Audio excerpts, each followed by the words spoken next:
Steve Blake can play. He's reliable when healthy. He's capable of making big shots and making a contribution. I think it's a quality pickup on the part of Golden State. But I think as you parse through the words of Kobe Bryant, what you have to peel from it is exactly what he tweeted. And he said, not cool, and he said, psycho competitor. Yep. What he's talking about is that if you're a psycho competitor, you have somebody who craves to win, who hates to lose. You always need to be incredibly reluctant to let go of somebody with that mentality. And when he's talking about not cool, it's probably because he didn't know about it until it was done. Then when you read the stories, particularly the ones written by Dave McMenamin for ESPNLA.com, who does an outstanding job covering the Los Angeles Lakers, it has a quote in there from Mitch Kupchak. And I'm paraphrasing here because I don't have the exact quote in front of me. But essentially, there's a quote in the story where Mitch Kupchak is being asked about Kobe and what kind of input he'll have come this summer of free agency when the Lakers are expected to have anywhere from $22 to $28 million available. And in that quote, Mitch Kupchak says, essentially, well, if he agrees with us, he may have some kind of an impact. But if we are opposed, if we don't see eye to eye, then he's probably not going to have much of an impact. Well, number one, that comes across as incredibly dismissive. Yeah. And number two, what I would say to Mitch Kupchak, the man I profoundly respect and like, actually, and you know, I'm known just covering the sport for years, I would say this about Mitch. Those are not quotes I ever heard coming from Mitch when Dr. Buss was alive and running the Los Angeles Lakers. Yep. It just seems to be this new era of dismissiveness, not just towards Kobe, but towards an abundance of other people when it comes to player input.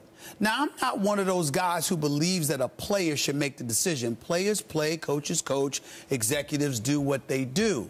But when you're the guy on the court and you are a five-time champion and a former league MVP and scoring champion and a perennial all-star and Mr. Box Office for that franchise, it's not the Lakers selling themselves anymore. It's the individual selling those Lakers. And, Skip, I'll hand it off to you by saying this.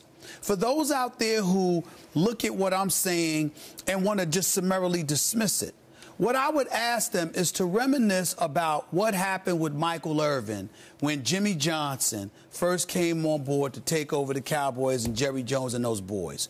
And Michael Irvin had a list of the dudes, you know what I'm saying, that were a bit lackadaisical, that winning wasn't a priority, that they slept well at night, that they were comfortable because they knew they were getting their check. And from what I'm told, Michael Irvin, the playmaker, handed him a list, said, these are the guys, get rid of all of them, okay? So what I'm trying to say to you is that there's a reason Jimmy Johnson was loved. Sure, he was the boss. Sure, he could do what he wanted to do outside of answering to Jerry Jones whenever he had to. Yep. But ultimately, what he knew was the players are the pulse of a locker room.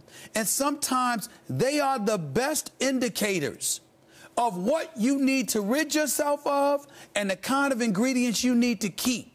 If anybody personifies that, Skip, it is Kobe Bryant.